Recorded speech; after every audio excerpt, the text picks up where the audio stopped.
देहरादून। एक लड़की पार्क में बैठे ऊपर आसमान में देखते हुए अपने मन में कह रही होती है, आज फिर मुझे नाकामयाबी मिली है। पता नहीं आपने क्या सोच रखा है मेरे लिए, पर कोई बात नहीं। बाबा जी जरूर कुछ अच्छा ही सोच रखा होगा आपने अपनी सोनी के लिए। मुझे आप पर पूरा विश्वास है बाबा जी। जब भी मेरे कदम डगमगाएंगे तो आप ही मुझे संभालेंगे। पर बाबा जी, मुझे अपने कमरे का किराया भी तो देना है ना। मेरी मकान मालकिन अच्छी है, कभी पैसे जल्दी नहीं मांगती, पर मुझे तो बुरा लगता है ना जब उनके पैसे टाइम पर नहीं दे पाती। आखिर किसी की अच्छाई का मैं फायदा तो नहीं उठा सकती ना। प्लीज बाबा जी, अब तो नौकरी दिलवा दीजिए ना। आई प्रॉमिस कभी उदास नहीं होंगी। वो लड़की मुस्कुराते हुए पार्क से निकलने लगती है। अचानक उसकी नजर पार्क में एक चेयर पर बैठे लड़के पर पड़ती है। उसकी आंखें नम होती हैं और वो एक टक जमीन को देखे जा रहा होता है। वो लड़की मन में, ये कौन है? आंखों से तो लग रहा है कि रो रहा है। बात करूं कि ना करूं? हे बाबा जी, आप ही बताइए ना अपनी सोनी को। पर आप ही तो कहते हो सब में भगवान बसता है, तो मैं आपको नाराज तो नहीं कर सकती, तो पूछ ही लेती हूँ। सोनी उस लड़के के पास जाकर, excuse me, can I sit here? वो लड़का कोई जवाब नहीं देता। सोनी, हेलो, मैं आपसे बात कर रही हूँ। वो लड़का बिना सोनी की तरफ देखे चेयर से थोड़ा खिसक जाता है और सोनी को बैठने के लिए थोड़ी जगह दे देता है। सोनी, थैंक्स। कुछ हुआ है क्या? लड़का उसे एक नजर देखता है, फिर बोलता है, मतलब? सोनी, मैं आपसे पूछ रही हूँ, कुछ हुआ है क्या? आपकी आंखें नम क्यों हैं? लड़का, ऐसा कुछ नहीं है। सोनी, पर दिख तो ऐसा ही रहा है। लड़का झुंझलाकर, आप क्या मुझे जानती हैं? सोनी, नहीं। लड़का, क्या आपको मेरा नाम पता है? सोनी, नहीं।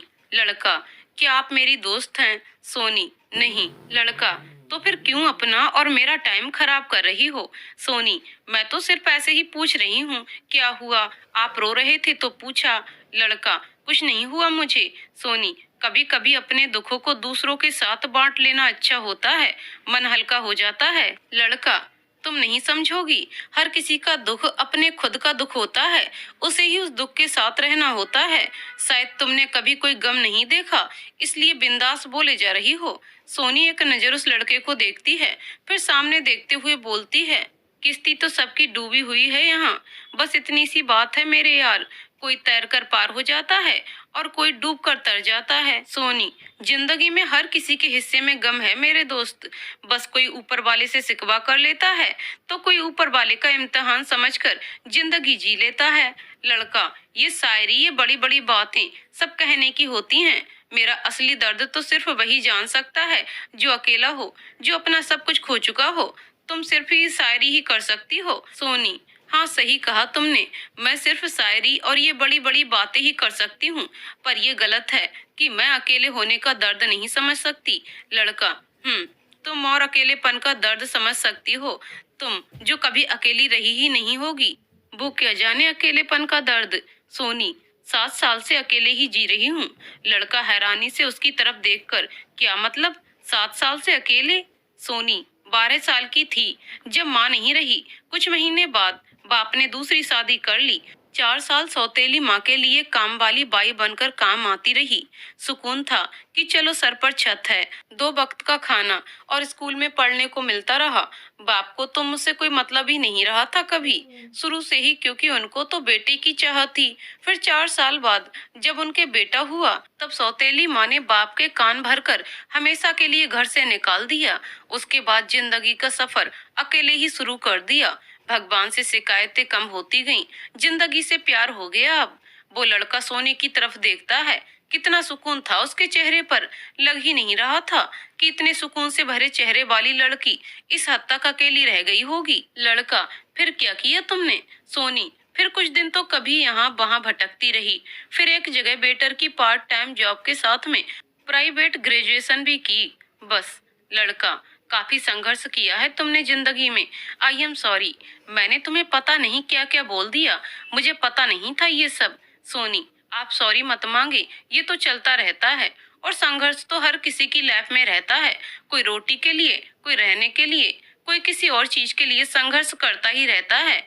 लड़का, हम। सोनी, चलिए अब बताइए आपकी आंखें नम क्यों थीं? लड़का, कुछ नहीं, बस ऐसे ही। सोनी, अरे बताएं ना, आपको अच्छा फील होगा, दुख बांटने से कम होता है। लड़का, आज से 1 माह पहले मेरे डैड और छोटी बहन एक एक्सीडेंट में चल बसे और मुझे इस दुनिया में अकेले छोड़कर चले गए। तब से हर दिन बस मैं काट ही रहा हूँ बस। 1 महीना हो चुका है, पर आज भी अकेले जीना नहीं सीख पाया। क्यों किया भगवान ने ऐसा मेरे साथ? मेरी दुनिया उजाड़ दी। सोनी ये सुनकर चुप हो जाती है। थोड़ी देर बाद सोनी, आई एम सॉरी, मुझे पता नहीं था। मैं तुम्हारा दुख समझ सकती हूँ। फैमिली खोना क्या होता है मुझे एहसास है। लड़का, बताओ ना क्यों किया भगवान ने मेरे साथ ऐसा?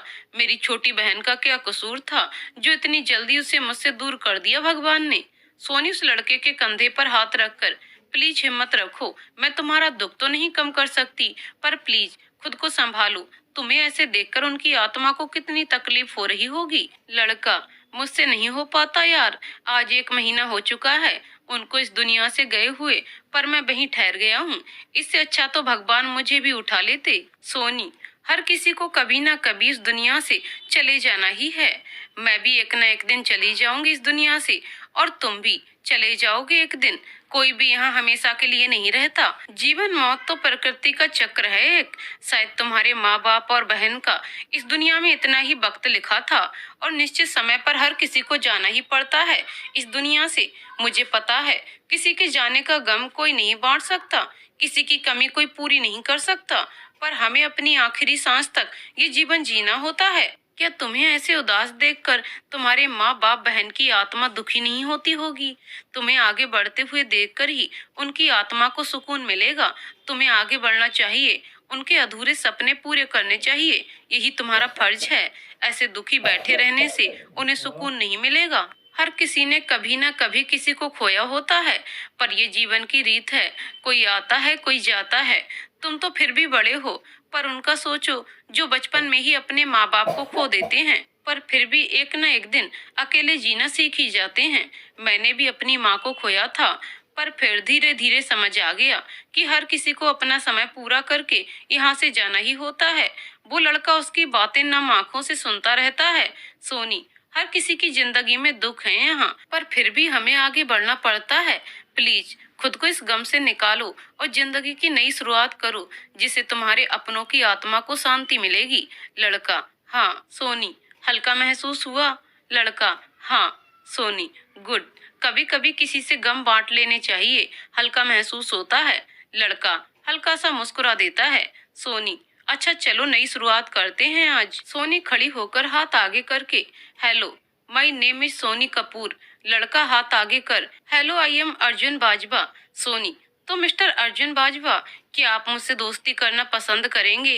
अर्जुन, हाँ। सोनी, ओके तो अर्जुन, क्या आज तुम अपना पूरा दिन मेरे साथ बिताना पसंद करोगे? अर्जुन हाँ में सिर हिला देता है। सोनी, चलो अब उदास नहीं होना है। अर्जुन और सोनी पार्क से बाहर निकल जाते हैं। सोनी अर्जुन को लेकर पास वाले गुरुद्वारे लेकर जाती है। सोनी अपने सिर पर दुपट्टा लेती है। अर्जुन भी अपने सिर पर रुमाल बांध लेता है। दोनों अपने जूते जोड़ा घर में जमा करवाकर अंदर जाते हैं। दोनों हाथ जोड़कर एक साथ खड़े होते हैं। सोनी मन में, बाबा जी, आपने हमेशा मुझे संभाला है, चाहे सुख हो या दुख, आपने हमेशा मेरा साथ दिया है। बाबा जी, आज फिर मैंने किसी को दर्द में देखा है। अर्जुन ने अपनी पूरी फैमिली को खोया है। मैं उसको सिर्फ सांत्वना ही दे सकती हूँ, पर उसका दर्द बहुत बड़ा है। किसी को खोने का गम सहना बहुत मुश्किल होता है। बाबा जी प्लीज अर्जुन को हिम्मत देना ये सब सहने की। अर्जुन, मुझे नहीं पता आपने मुझे क्यों अकेला कर दिया। मैं अपने दर्द को अंदर ही समेट कर बैठा था, पर आज किसी के साथ दर्द बांटकर हल्का महसूस कर रहा हूँ। सही कहा है सोनी ने कि मुझे अपने माँ बाप के सपने पूरे करने हैं, जीना है, ताकि उनकी आत्मा को सुकून मिले। थैंक यू मुझे राह दिखाने के लिए, एक मार्गदर्शक भेजने के लिए। भगवान मेरे बिछड़े हुए अपनों की आत्मा को शांति देना। दोनों माथा टेक कर कुछ देर बैठते हैं। फिर सोनी अर्जुन को लेकर लंगर हॉल में बर्तन धोने की सेवा करने चली जाती है। 1 घंटे तक दोनों सेवा करते हैं। इसी बीच अर्जुन को भी यहाँ हल्का महसूस होता है। फिर दोनों लंगर भी खाते हैं। उसके बाद दोनों गुरुद्वारे से बाहर आ जाते हैं। अर्जुन, थैंक्स यहाँ लाने के लिए। सोनी, थैंक्स मुझे नहीं, बाबा जी को करो, जिन्होंने खुद तुम्हें यहाँ बुलाया है। मैं तो बस एक जरिया बनी हूँ। चले अब और जगह। अर्जुन, कहाँ? सोनी, चलो तो। दोनों एक कॉलोनी में जाते हैं। जहाँ छोटे छोटे घर थे। जब दोनों वहां पहुंचते हैं तब छोटे छोटे बच्चे सोनी को आकर घेर लेते हैं। एक लड़का, दी आज भी पढ़ाने आई हो, पर आज तो संडे नहीं है। सोनी, नहीं बेटा, आज तो मैं आपको अपने दोस्त से मिलवाने लाई हूँ, इससे मिलो, ये है अर्जुन। अर्जुन सबसे हेलो बोलता है। सब अर्जुन से बातें करते हैं और उसे हंसाते हैं। तभी एक लड़का राहुल बोलता है, दीदी आज हमारी छोटी बहन पीहू का जन्मदिन है, पर हमारे पास पैसे नहीं हैं कि हम बड़ा केक ला सकें, और अम्मा के पास भी पैसे नहीं हैं। दीदी हम कोई भी अपना जन्मदिन क्यों नहीं मना पाते और बच्चों की तरह। सोनी, पीहू बेटा, आपको अपना जन्मदिन मनाना है क्या? तो चलो हम आज आपका जन्मदिन मनाते हैं। राहुल, पर कैसे दीदी, हमारे पास पैसे नहीं हैं। सोनी, सब हो जाएगा, तुम जाओ घर से एक प्लेट और चाकू लेकर आओ, मैं भी अभी आती हूँ। अर्जुन आप प्लीज यहीं रहना, मैं अभी आई। थोड़ी देर में राहुल और सोनी दोनों आ जाते हैं। सोनी राहुल से प्लेट लेकर उसमें एक फ्रूट केक का पैकेट खोलकर 3 स्लाइस प्लेट में रखकर फिर एक के ऊपर एक स्लाइस रखकर तह बना देती है। सोनी, पीहू बेटा देखो केक बन गया। पीहू, हाँ पर इस पर तो कैंडल नहीं है। सोनी, पीहू बेटा, हमें तो इस दुनिया में रोशनी करने वाला बनना है ना, तो हम कैंडल क्यों बुझाएं, इसलिए हम सीधा केक कट करेंगे। पीहू खुशी खुशी स्लाइस कट करती है और सब खाते हैं। फिर वो एक गाना गाकर सब बच्चों को नाचने को कहती है। सब बच्चे खुश हो जाते हैं। सोनी, देखा बच्चों, हमने कितनी मस्ती की ना। हमें कभी भी हिम्मत नहीं हारनी चाहिए, जो हमारे पास है उसी में प्रयास करना चाहिए कि हम कैसे खुश रहें, समझे? बच्चे, हाँ जी दी।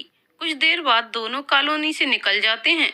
कॉलोनी से बाहर निकलकर अर्जुन, तुमने पीहू के लिए बड़ा केक क्यों नहीं लिया? सोनी, जानते हो, जब हमें चीजें आसानी से मिलती जाती हैं तब हम इसके आदी होते जाते हैं और मेहनत करना छोड़ देते हैं, जबकि मेहनत से हर चीज पाई जा सकती है। आज ये बच्चे छोटे हैं, पर इन्हें अच्छी चीजें सिखाएंगे तो ये सीख भी जाएंगे। पैसे देकर तो मैं इनकी आदतें ही खराब करूंगी, और मैं नहीं चाहती इन बच्चों की आदतें खराब हों और मेरे इनको सब कुछ देने से ये मेहनत करना छोड़ दें। ये मेहनत करेंगे, पढ़ेंगे, लिखेंगे, तभी तो अपना कल अच्छा बनाएंगे। अर्जुन, सही कहा तुमने, पर तुम इनको कैसे जानती हो? सोनी, बस ऐसे ही। 3 साल पहले मैं यहाँ पास में जॉब करती थी, तो ये बच्चे एक दिन मुझे सड़क पर खेलते मिले। धीरे धीरे इनसे बात करने पर पता चला कि इनको पढ़ने का काफी शौक है, पर पढ़ नहीं पाते। तब मैंने इनके घर वालों को इनको पढ़ने के लिए मनाया, पर वो लोग खर्च उठाने की हालत में नहीं थे। तब मैंने इनका पास के सरकारी स्कूल में एडमिशन करवा दिया, वहाँ ये पढ़ने लगे।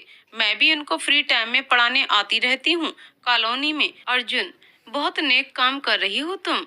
बहुत कम लोग ऐसे होते हैं जो औरों का भी सोचते हैं। अच्छी सोच है तुम्हारी। सोनी, पता नहीं, पर इससे मुझे सुकून मिलता है। जब बड़े होकर ये कामयाब होंगे ना, तो मेरी रूह को सुकून मिलेगा। अर्जुन, हाँ, जिंदगी में सुकून ही तो चाहिए होता है। तुमसे आज मिलकर अच्छा लगा। थैंक्स मुझे अपना आज का दिन देने के लिए। तुमसे बहुत अच्छी बातें सीखी आज। सोनी, अब उदास मत हो ना, जो होना था वो हो चुका है, हम उनको अब वापस नहीं ला सकते। उनकी अच्छी यादों के साथ आगे बढ़ना है अब तुम्हें। अर्जुन, कोशिश करूंगा। सोनी, गुड। अर्जुन, वैसे सोनी तुम उस पार्क में क्या कर रही थी? सोनी, कुछ नहीं, बस इंटरव्यू से वापस आई थी तो वहाँ चली गई। अर्जुन, मिल गई जॉब? सोनी, कहाँ यार, पर कोई नहीं, मिल जाएगी। बाबा जी है ना मेरे, वो कहीं ना कहीं दिलवा ही देंगे। अर्जुन कुछ सोचकर, हाँ। सोनी, चलो अब चलते हैं घर। अर्जुन, सोनी, क्या मुझे तुम्हारा नंबर मिल सकता है, अगर तुम्हें कोई ऐतराज ना हो तो? सोनी, अरे यार ले लो ना, अब तो तुम मेरे दोस्त ही हो। अर्जुन, हाँ। दोनों एक दूसरे से उनका नंबर ले लेते हैं। अर्जुन सोनी का नंबर जिंदगी नाम से सेव कर लेता है। फिर दोनों अपने अपने घर के लिए निकल जाते हैं। सोनी घर पहुंचती है जहां वो रहती है। एक 45 वर्षीय औरत दरवाजा खोलती है। औरत, सोनी आ गई तुम? सोनी, जी सीमा आंटी, बस वो थोड़ा काम आ गया था तो आज लेट हो गया, पर आंटी आज भी मुझे नौकरी नहीं मिली। सीमा आंटी उसे पानी का गिलास देते हुए, कोई बात नहीं बेटा, मिल जाएगी जल्द, तुम चिंता मत करो। सोनी, मिल तो जाएगी आंटी, पर मुझे आपको कमरे का किराया भी तो देना है ना। सीमा जी, सोनी, मैंने तुम्हें कभी किराए के लिए कहा है क्या, जो तुम इतनी टेंशन लेती हो? ज्यादा मत सोचा करो, तुम मेरे लिए नेहा जैसी ही हो। अरे हाँ, नेहा कब से तुम्हारा इंतजार कर रही है, पहले उससे मिल लो, फिर दोनों फ्रेश होकर खाने के लिए आ जाओ। सोनी, जी आंटी। सोनी नेहा के कमरे में जाती है।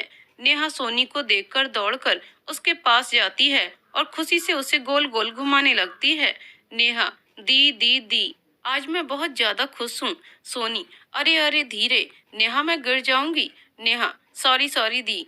सोनी, अच्छा बताओ इतनी खुश क्यों हो? नेहा, दी मैं ग्रेजुएट हो गई, मेरे फाइनल ईयर का रिजल्ट आ गया है और आपको पता है मैं पूरे कॉलेज में फर्स्ट आई हूँ। सोनी, अरे ये तो बहुत खुशी की बात है, मुझे पता था तुम्हारा रिजल्ट बहुत अच्छा आएगा, आखिर तुमने मेहनत जो इतनी की थी। नेहा, दी इसमें सिर्फ मेरी ही मेहनत नहीं शामिल, इसमें आपकी भी मेहनत लगी है, आपने मुझे दिन रात एक करके पढ़ाया जो था। सोनी, बस बस मेरी तारीफें बहुत हो गईं, चल मैं फ्रेश हो लूं, फिर खाना खाने चलते हैं। कुछ देर बाद दोनों सीमा जी के पास आ जाती हैं। नेहा, मम्मा जल्दी करो भूख लगी है। सीमा जी, आ रही। सीमा जी डाइनिंग टेबल पर खाना रखती हैं। नेहा, बाव हलवा। सीमा जी, हाँ तुम्हारे फर्स्ट आने की खुशी में। सोनी, आंटी आप भी बैठ जाइए, हम खुद ले लेंगे। सीमा जी भी बैठ जाती हैं। सीमा जी, सोनी तुम्हारी मेहनत का नतीजा है जो नेहा आज फर्स्ट आई है। सोनी, आंटी मैंने सिर्फ नेहा को पढ़ाया है, मेहनत तो सिर्फ नेहा की है। सीमा जी, बेटा ये तो तुम्हें आदत है अपनी तारीफ ना सुनने की, मैं तो बस यही चाहती हूँ कि तुम दोनों खूब कामयाबी हासिल करो और फिर मैं तुम दोनों की अच्छे घरों में शादी कर दूँ। सोनी, आंटी आप नेहा की शादी की सोचिए बस, मुझे शादी वादी में कोई दिलचस्पी नहीं है। सीमा जी, क्यों सिर्फ नेहा का सोचूं, तू मेरी बेटी नहीं है क्या? सोनी, ऐसी बात नहीं है आंटी, आप जानती हैं शुरू से ही मैं रिश्ते के मामलों में बदनसीब रही हूँ, तो मैं नहीं चाहती कि मैं शादी के रिश्ते से उम्मीद रखूं। नेहा, रहने दीजिए माँ, दी ऐसे ही आपको बातों में उलझा देंगी। जिस दिन दी को किसी से मोहब्बत होगी ना, उस दिन ये आपसे अपने रिश्ते की खुद बात करेंगी। सीमा जी, भगवान करे तुम्हारी बात जरूर सच हो। सोनी, बस बस, आप तो आज ही सपने बुनने लगी हैं दोनों, खाना खाइए वरना ठंडा हो जाएगा। तीनों खाना खाने लगती हैं। तीनों खाना खाकर सोने चली जाती हैं। अगले दिन सुबह 11 बजे सोनी को एक कॉल आती है। सोनी, हेलो। लड़की, हेलो, क्या मैं मिस सोनी कपूर से बात कर सकती हूँ? सोनी, जी मैं सोनी कपूर बोल रही हूँ। लड़की, हेलो मिस सोनी, मैं बाजवा ग्रुप ऑफ कंपनी से निशा बात कर रही हूँ। हमें आपका सीवी एक जॉब कंसल्टेंसी से मिला है। हमारे यहाँ पर पर्सनल असिस्टेंट की पोस्ट के लिए इंटरव्यू चल रहे हैं। क्या आप आ सकते हैं इंटरव्यू के लिए आज? सोनी, जी जरूर, प्लीज आप मुझे एड्रेस मैसेज कर देंगी। निशा सोनी को एड्रेस मैसेज कर देती है। सोनी वहां जाकर इंटरव्यू दे देती है और उसे वो जॉब मिल जाती है। सोनी अगले दिन से जॉब ज्वाइन करती है। सुबह 9 बजे सोनी ऑफिस जाकर निशा से मिलती है। निशा, हेलो सोनी, आप एकदम टाइम से आई हैं, आइए मैं आपको आपका केबिन दिखाती हूँ। सोनी, जी मैम। निशा, सोनी आप मुझे सिर्फ निशा बोल सकती हैं क्योंकि यहाँ सब एक फैमिली की तरह ही हैं। सोनी, जी निशा। निशा केबिन के अंदर पहुंचकर, सोनी ये आपका केबिन, सर अभी आए नहीं हैं, तब तक आप यहीं बैठिए। निशा चली जाती है। थोड़ी देर बाद निशा सोनी के केबिन में आती है। निशा, सोनी सर आ गए हैं, आपको बुला रहे हैं, मुझे थोड़ा काम है तो आप उनके केबिन में चली जाइए, यहाँ से सीधे जाकर लेफ्ट में उनका केबिन है। सोनी, ठीक है निशा। सोनी बॉस के केबिन के बाहर नॉक करती है। Soni, may I come in sir? Boss, yes please come in. Soni अंदर जाती है। अंदर जाते ही वो हैरान रह जाती है। सोनी, तुम यहाँ कैसे? बॉस, मेरा ऑफिस है तो मैं अपने केबिन में ही होऊंगा ना। सोनी, तुम्हारा ऑफिस? पर ये तो मिस्टर अजय बाजवा की कंपनी है ना। बॉस, हाँ ये उनकी ही कंपनी है और मैं उनका बेटा अर्जुन बाजवा हूँ। वो पिछले महीने मुझे हमेशा के लिए छोड़कर चले गए।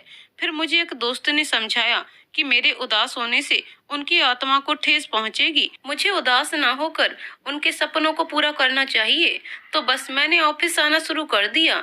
सोनी, अच्छा लगा तुम्हें आगे बढ़ते देखकर अर्जुन। ओ सॉरी सर। अर्जुन, मैं तुम्हारे लिए अर्जुन ही हूँ। सोनी, पर आप मेरे बॉस हैं। अर्जुन, बॉस बाद में, पहले दोस्त। सोनी, ठीक है अर्जुन, पर मैं सबके सामने आपको सर ही बुलाऊंगी। अर्जुन, चलो ठीक है, आओ बैठो। अर्जुन, सोनी तुम ये मत सोचना कि मैंने ये जॉब तुम्हें दोस्त होने के नाते दी है, बल्कि मुझे लगता है तुम ये डिजर्व हो। मुझे ये उस दिन पता चल गया था कि तुम जॉब ढूंढ रही हो, इसलिए मैंने ऑफिस से तुम्हें फोन करवाया था, बट तुम्हारा इंटरव्यू किसी और से करवाया ताकि तुम्हें तुम्हारी काबिलियत के दम पर ये जॉब मिले। इसलिए ये मत सोचना कि ये जॉब तुम्हें मेरे कारण मिली है। सोनी, थैंक्स। मैं पूरी कोशिश करूंगी कि तुम्हें अपनी तरफ से निराश ना करूं। अर्जुन, गुड। तो आज से काम शुरू करते हैं। सोनी, हाँ। अर्जुन, पापा ही ये ब्रांच संभालते थे और मैं दिल्ली की ब्रांच, तो ज्यादा यहाँ का काम देखा नहीं। पर अब पापा नहीं तो सब कुछ मैं ही देख रहा हूँ। सोनी, तुम सब अच्छे से संभाल लोगे? अर्जुन, हम। तुम्हें काम में कोई भी प्रॉब्लम आए तो मुझे या निशा से कह सकती हो। कल मेरी एक प्रोजेक्ट के रिलेटेड मीटिंग है तो तुम उसमें मुझे असिस्ट करोगी। ये इस प्रोजेक्ट की फाइल है, तुम स्टडी कर लो। 4 बजे इस पर डिस्कस करते हैं। सोनी, ठीक है। सोनी फाइल लेती है और अपने केबिन में चली जाती है। लंच टाइम में निशा सोनी के पास आती है। निशा, सोनी चलो लंच करने चलते हैं। सोनी, नहीं निशा आप कर लीजिए, मैं आज लंच नहीं लाई हूँ। निशा, अरे कोई बात नहीं, मेरे साथ कर लो। सोनी, नहीं आप कीजिए, वैसे मुझे भूख भी नहीं है। निशा, ऐसे कैसे भूख नहीं, उठो चलो जल्दी। सोनी निशा की जिद करने पर उसके साथ कैंटीन चली जाती है। कैंटीन में निशा, सोनी तुम्हारे घर में कौन कौन है?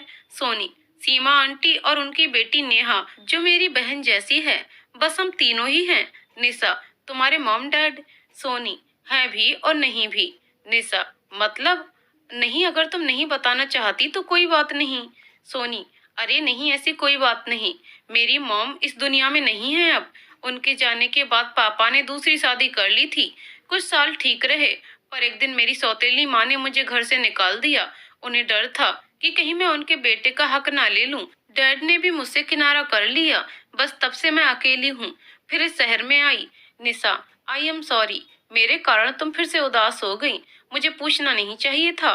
सोनी, अरे नहीं नहीं, आप सॉरी मत बोलिए, ये सब तो चलता ही रहता है। मुझसे भी ज्यादा दुख है इस दुनिया में। मैं तो फिर भी अच्छी जिंदगी जी रही हूँ। बाबा जी हमेशा मेरे साथ हैं, तो मैं औरों के लिए क्यों उदास हूँ? निशा, तुम्हें बहुत सब्र है सोनी। सोनी, आप बताइए ना अपने बारे में, आपकी फैमिली में कौन कौन है? निशा, मेरी फैमिली में सिर्फ मैं और मेरी 5 साल की बेटी है। सोनी, क्या आपकी 5 साल की बेटी है? मैंने तो सोचा आप अनमैरिड हैं, आप दिखती भी तो इतनी यंग हैं। निशा, हा हा हा, सब यही कहते हैं। सोनी, और बाकी फैमिली, आपके पति? अभी तो लंच टाइम खत्म हो गया है, कल बताती हूँ। सोनी, हाँ ठीक है, चलो चलते हैं। फिर दोनों अपने अपने केबिन में चली जाती हैं।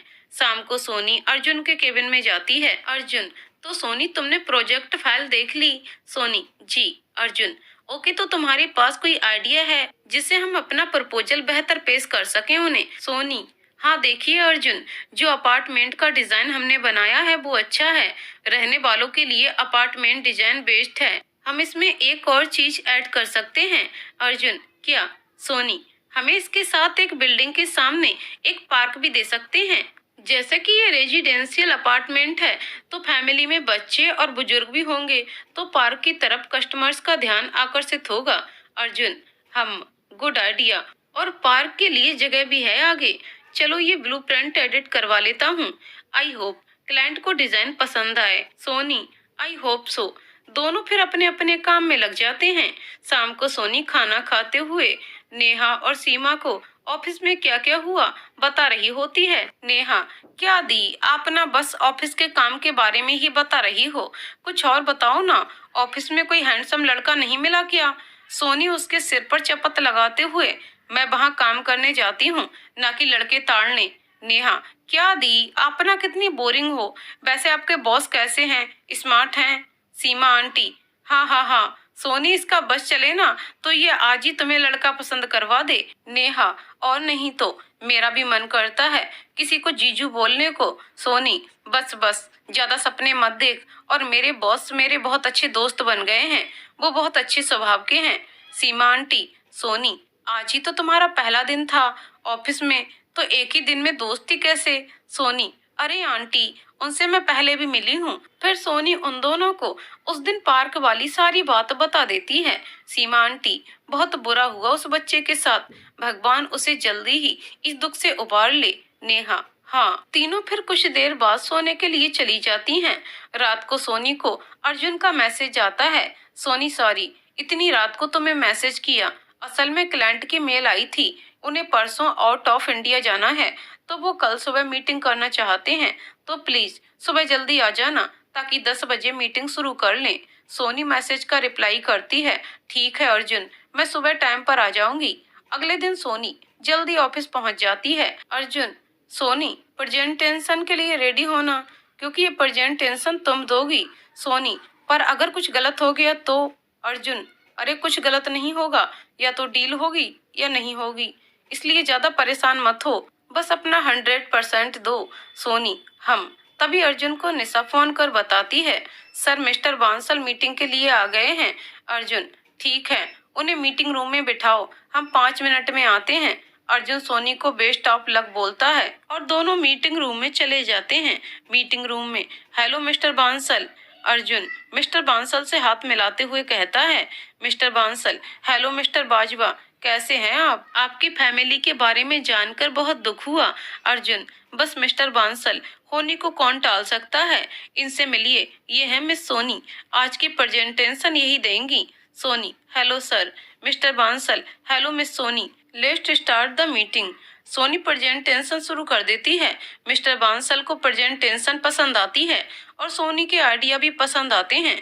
मिस्टर बांसल, मिस्टर अर्जुन, हमें ये डील मंजूर है, आप पेपर वर्क कंप्लीट करवा लें, मैं साइन कर दूंगा। एक और बात, आपकी असिस्टेंट बहुत टैलेंटेड है। फिर मिस्टर बांसल सोनी के सर पर हाथ रखकर 2000 का नोट उसे देते हुए, ये मेरी तरफ से तुम्हें मेरा आशीर्वाद है, खूब तरक्की पाओ। सोनी, सर मैं ये नहीं ले सकती। मिस्टर बांसल, ले लो बेटा, मैं तुम्हारे बाप जैसा हूँ और ये मैं अपनी बेटी को दे रहा हूँ। सोनी अर्जुन की तरफ देखती है, अर्जुन आंखें झपका देता है। सोनी मिस्टर बांसल से पैसे ले लेती है। थोड़ी देर में अर्जुन के केबिन में अर्जुन सोनी को गले लगाते हुए, सोनी आज पापा बहुत खुश होंगे मुझसे। अर्जुन हंसते हुए रोने लगता है। सोनी उसके आंसू साफ करते हुए, बस अब कभी नहीं रोना, सिर्फ आगे बढ़ना है। अर्जुन, हाँ थैंक्स सोनी, मेरा साथ देने के लिए, मुझे संभालने के लिए। सोनी, मैं हमेशा तुम्हारे साथ हूँ, और हाँ, अब से हर रोज लंच करना है टाइम पर, और ये एक दोस्त का ऑर्डर है। अर्जुन, हाँ ठीक है। सोनी अपने केबिन में चली जाती है। लंच टाइम में कैंटीन में, निशा, मुबारक हो सोनी, डील साइन हो गई। सोनी, थैंक्स। अच्छा, अब मुझे आपकी कहानी सुननी है। निशा, ठीक है सुनो। मैंने अपनी फैमिली के खिलाफ जाकर सूरज से शादी की थी, इसलिए मेरे घर वालों ने मुझसे रिश्ता तोड़ लिया, क्योंकि उन्हें सूरज पसंद नहीं था। उन्होंने मुझे काफी मना किया कि सूरज सही नहीं तेरे लिए, पर मेरे दिमाग पर तो सूरज ने अपने झूठे प्यार की पट्टी चढ़ाई हुई थी। मैंने उससे कोर्ट में शादी कर ली। शादी के बाद सब ठीक ही था, मैं नौकरी करती थी, पर सूरज ने अपनी नौकरी छोड़ दी। वो दिन भर घर पड़ा रहता। शुरू में सब ठीक रहा, फिर धीरे धीरे उसने मुझसे पैसे लेने शुरू कर दिए। मैं भी ये सोचकर दे दिया करती थी, चलो शायद उसे कुछ जरूरत पड़ती होगी। फिर एक दिन मैंने उसे पैसे देने से मना किया, तो उसने मुझे थप्पड़ मार दिया और गालियां देने लगा। मैं उस दिन हैरान रह गई कि सूरज ऐसा भी कर सकता है, जबकि तब मैं प्रेग्नेंट थी। उस दिन के बाद रोज यही चलता रहा। वो पीकर आता, फिर पैसे मांगता। उसने अब मुझे मारना भी शुरू कर दिया था। एक दिन उसने बहुत पी रखी थी, तो वो मुझ पर चिल्ला चिल्ला कर कह रहा था कि मुझसे शादी करके उसे कुछ नहीं मिला। उसने मुझसे शादी सिर्फ इसलिए की थी क्योंकि मैं फाइनेंशियली अच्छे घर से थी, और वो मेरे घर का इकलौता दामाद बनकर ऐश करना चाहता था। पर मुझसे शादी कर उसे कुछ नहीं मिला। वो गुस्से में मुझे थप्पड़ मारकर निढाल होकर सो गया। पर उसके वो शब्द कि उसने मुझसे शादी सिर्फ पैसों के लिए की है, मेरे कानों में सारी रात गूंजते रहे। मैंने उस दिन के बाद उससे बात करनी बंद कर दी। वो घर आता और मुझे सुनाकर चला जाता। उसके घर वालों का तो वैसे ही मुझे भी कुछ पता नहीं था। एक दिन अचानक वो घर आया और उसने मेरे सामने कुछ कागज फेंक दिए और बोला साइन कर दो। मैंने जब वो कागज उठाकर पढ़े तो मैं हैरान रह गई। वो तलाक के कागज थे। मैंने गुस्से में उससे बहुत कहा कि वो ऐसा ना करे, उसे अपने होने वाले बच्चे का भी वास्ता दिया, पर उसके शब्द सुनकर मेरी आखिरी उम्मीद भी टूट गई। उसने कहा कि उसके लिए इस बच्चे का कोई महत्व तो नहीं है, ये जिए या मरे, ये मेरे लिए अनचाहा बोझ है। मैं किसी और से शादी कर रहा हूँ जो पैसे वाली है और मुझे भी पसंद है। निशा की आंखें अपनी दास्तां सुनाते सुनाते नम हो गई थीं। निशा, फिर मैंने कुछ नहीं सोचा। एक माँ के लिए, अपने अजन्मे बच्चे के लिए ऐसी घटिया बातें सुनना बहुत दुखदाई होता है। मैंने पेन लिया और तलाक के कागज पर साइन कर दिए। उस घर से अपना सामान लेकर हमेशा के लिए निकल आई और फिर यहाँ देहरादून आ गई हमेशा के लिए। सोनी, आपने इतना कुछ सहा, फिर भी आप मुस्कुराती रहती हैं। आप में बहुत हिम्मत है सच में।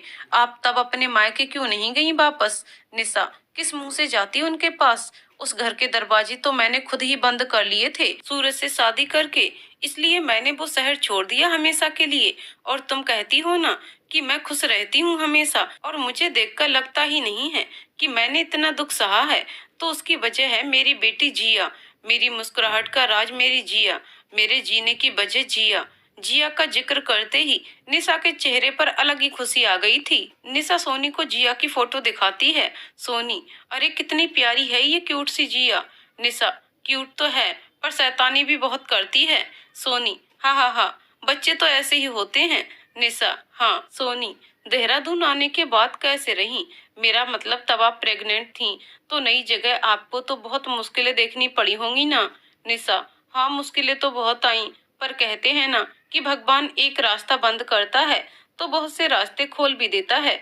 जब मैंने सूरज का घर छोड़ा तब मुझे कुछ नहीं पता था कि कहाँ जाऊंगी। तब रेलवे स्टेशन चली गई। उस टाइम जो ट्रेन थी उसकी टिकट ली और ट्रेन पर चढ़ गई। वो देहरादून की ट्रेन थी। ट्रेन में मुझे सीट मिल गई थी। मेरे सामने सीट पर एक औरत बैठी थी। कुछ देर बाद उस औरत ने अपना टिफिन खोला और खाना खाने लगी। उन्होंने मुझे भी खाने के लिए पूछा, पर मैंने मना कर दिया। भूख तो मुझे लगी थी, पर ऐसे अनजान शख्स के साथ खाना मुझे सही नहीं लगा। कुछ देर बाद उस औरत ने पेंट्री से खाना ऑर्डर कर दिया, और जब खाना आया तब मेरे सामने रखकर उन्होंने कहा कि खा लो, ये मैं नहीं लाई, ये यहीं से ऑर्डर करके मंगवाया है। तुम्हें इस हालत में भूखा नहीं रहना चाहिए। तब मैंने खाना खा लिया। हम दोनों ने बातचीत शुरू कर दी। मुझे उनका स्वभाव अच्छा लगा। वो एक प्रोफेसर थीं और देहरादून में अपने बेटे के साथ रहती थीं। वो मुझे अपने साथ देहरादून ले गईं। मैं उनके घर किराए पर रहने लगी। उन्होंने मेरा बहुत ख्याल रखा। जब जिया हुई तब उन्होंने ही इसका नाम जिया रखा। जिया के कुछ बड़े होने पर उनके बेटे ने मुझे यहाँ बाजवा ग्रुप ऑफ कंपनी में जॉब दिलवा दी। वो भी यहीं जॉब करता है। आज भी मैं उनके घर ही रहती हूँ। आंटी कॉलेज से रिटायर हो चुकी हैं। एक बार आंटी ने अपने बेटे के कहने पर मुझे अपनी बहू बनाने का प्रस्ताव रखा था, पर मैंने मना कर दिया क्योंकि मैं एक बच्ची की माँ हूँ। तो मैं नहीं चाहती थी कि मैं और मेरी बेटी किसी पर बोझ बने। बस यही है मेरी कहानी। सोनी, निशा आपने अपनी जिंदगी में बहुत हिम्मत दिखाई है। आपकी जगह अगर कोई और होता तो कब का हिम्मत हार चुकी होती। निशा, सोनी, ठोकर सबको लगती है, बस कोई संभल जाता है और कोई गिर जाता है। मुझ पर भगवान की कृपा थी कि मुझे ट्रेन में आंटी मिल गईं, वरना मैं भी पता नहीं कहाँ किस हाल में होती आज। सोनी, बस अब आप पुरानी बातें भूल जाइए और नई यादें बनाइए। निशा, हाँ चलो अब चलते हैं, बहुत देर हो गई है, अब काम भी कर लें थोड़ा। सोनी, हाँ चलिए। अगले दिन सोनी ऑटो से उतरकर ऑफिस बिल्डिंग की तरफ जा रही होती है कि कोई उसे पीछे से आवाज लगाता है, सोनू सोनू। सोनी पीछे मुड़कर देखती है। सामने एक लड़का खड़ा होता है। सोनी सोचने लगती है कि कौन है ये और इसे मेरा नाम कैसे पता। इस नाम से तो मुझे सिर्फ नी। अभी सोनी सोच ही रही होती है कि फिर वो लड़का बोलता है, सोनू अपने नीर को भूल गई। सोनी खुश होते हुए नीरज, और सोनी दौड़कर उसके गले लग जाती है और रोने लग जाती है।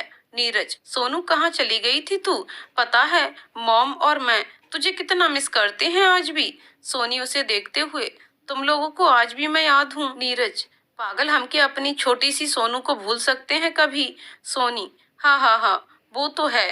अच्छा बताओ कैसे हो? आंटी कैसी हैं? तुम यहाँ कैसे? अरे तुम बोलते क्यों नहीं? नीरज, अरे तुम चुप करोगी तभी तो मैं बोलूंगा कुछ। सच में तुम आज भी कितना बोलती हो, पर जैसी भी हो सबसे अलग हो। और मैं ठीक हूँ, मम्मी भी ठीक है, और मैं यहाँ जॉब करता हूँ। सोनी, अरे वाह, मैंने भी 2 दिन पहले ही यहीं ज्वाइन किया है, पर मुझे तो तुम दिखे नहीं 2 दिन से यहाँ।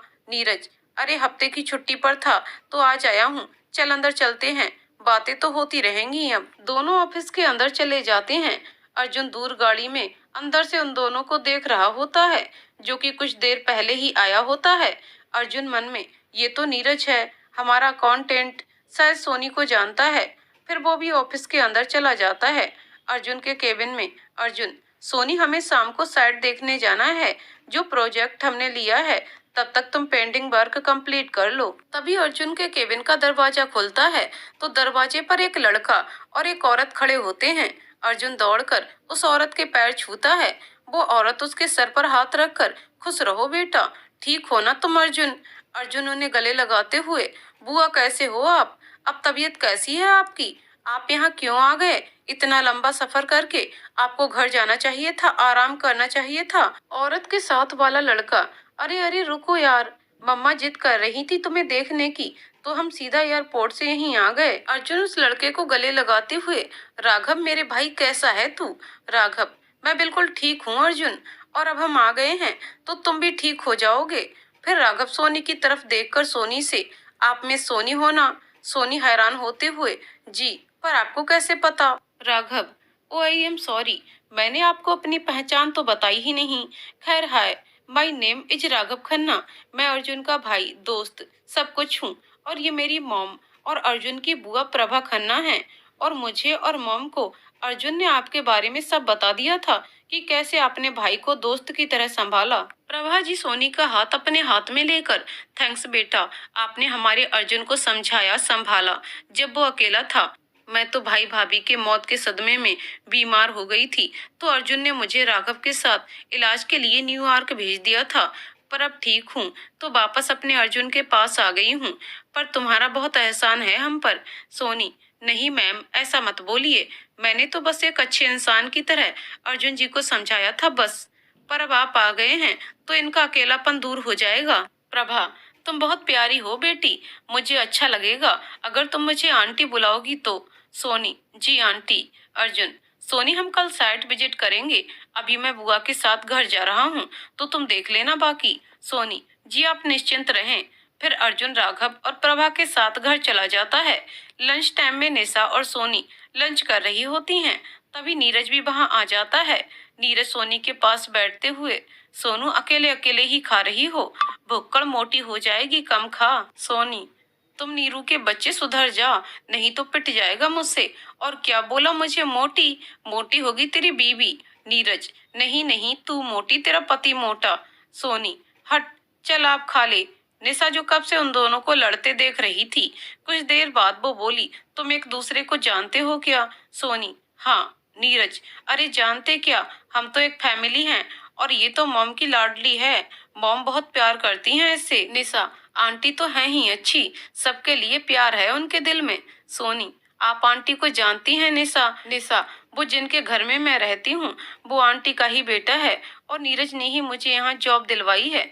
सोनी, व्हाट, जो ट्रेन में आपको मिली थी वो आंटी, मतलब नीरज की मम्मा थी। निशा, हाँ, तुम भी आंटी को जानती हो तो तुम्हें तो पता ही होगा कि आंटी कितनी अच्छी हैं। सोनी, हाँ वो तो हैं, मुझे भी अपनी बेटी की तरह रखती थी। असल में नीरज की फैमिली और मेरी फैमिली पड़ोसी थे। मेरी मॉम और नीरज की मॉम की आपस में बहुत बनती थी। आंटी तो मुझे अपनी बेटी मानती थी, और मेरी माँ नीरज को अपना बेटा। नीरज, सोनी की माँ के निधन के बाद मॉम ने ही सोनी को संभाला था। फिर सोनी के डैड ने दूसरी शादी कर ली। फिर सोनी कम आती थी हमारे घर। ये हमेशा मेरी छोटी बहन जैसी है, हम बचपन से अच्छे दोस्त भी। नीरज के मुंह से सोनी को अपनी बहन कहने पर निशा को न जाने क्यों सुकून मिलता है। नीरज, फिर डैड का ट्रांसफर यहाँ हो गया और हम यहाँ आ गए और यहीं घर ले लिया। फिर 2 साल बाद डैड की डेथ के बाद हम यहीं रह गए। एक बार वहां गए थे, तब तुम्हारी सौतेली माँ ने बताया कि तुम पढ़ने बाहर चली गई हो। बस फिर कभी हम वापस गए ही नहीं। पर सोनी, तुम यहाँ कैसे।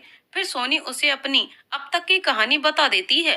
नीरज, इतना कुछ हुआ तेरे साथ और हम अनजान समझते रहे कि तुम बाहर गई हो पढ़ने। आई एम सॉरी सोनू, हम तेरे साथ नहीं थे। सोनी, अरे छोड़ो ना पुरानी बातें, ये बता शादी की या नहीं अभी।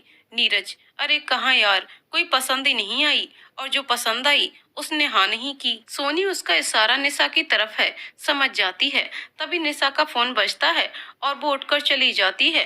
निशा के जाने के बाद सोनी नीरज से, निशा ने मुझे सब बताया है तुम्हारे बारे में, क्या तुम सीरियस हो निशा के लिए, क्या तुम उसे जिया के साथ स्वीकार करोगे। नीरज, तुम्हें पता है, जब मैंने निशा को पहली बार मॉम के साथ घर आते देखा था तभी मुझे वो अच्छी लगी थी, जबकि वो तब प्रेग्नेंट थी।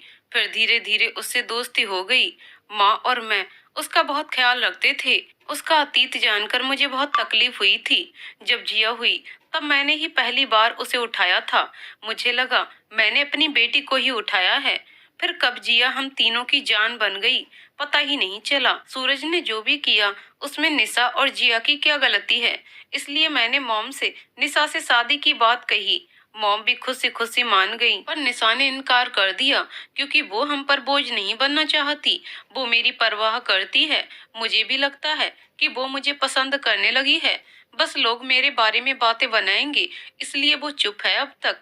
पर वो ये नहीं समझना चाहती कि अब निशा और जिया मेरी जिंदगी बन चुकी है। इतना बोलकर नीरज चुप हो जाता है। उसकी आंखें नम हो जाती हैं। सोनी, निशा तुम्हें हाँ जरूर कहेगी और ये तुम्हारी सोनू का वादा है। नीरज, पर कैसे? सोनी, वो सब मुझ पर छोड़ दो। बस तुमको थोड़ी एक्टिंग करनी है। नीरज, एक्टिंग? मुझे शादी करनी है, एक्टिंग नहीं। सोनी, ओफो, नकली एक्टिंग करनी है। फिर सोनी उसे अपना सारा प्लान समझाती है। नीरज, पर अगर निशा को तकलीफ हुई इससे? सोनी, तकलीफ होगी तभी तो दिल की बात जुबान पर आएगी। नीरज, पर इस प्लान के लिए तो एक लड़की भी चाहिए, वो कहाँ से आएगी? सोनी, वो भी मैंने सोच लिया है। नीरज, चलो ठीक है फिर आज शाम को घर चलना मॉम से मिलने, वो तुमसे मिलकर खुश हो जाएंगी। सोनी, आज नहीं कल आऊंगी, आज मुझे कुछ काम है। कल आऊंगी और रात भर रुकूंगी भी। अभी आंटी को कुछ मत बताना, मैं उन्हें सरप्राइज दूंगी। नीरज, ठीक है।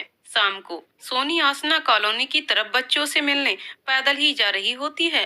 रास्ते में एक लग्जरी गाड़ी के पास तीन लड़के खड़े होते हैं। वो ड्रिंक कर रहे होते हैं और बोतल खाली होने पर वो वहीं पास में फेंके जा रहे होते हैं। देखने में वो तीन अमीर घर के बच्चे लग रहे थे।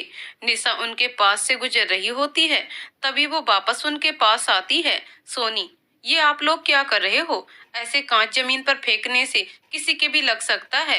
एक लड़का, तो क्या हुआ, हम एंजॉय भी ना करें?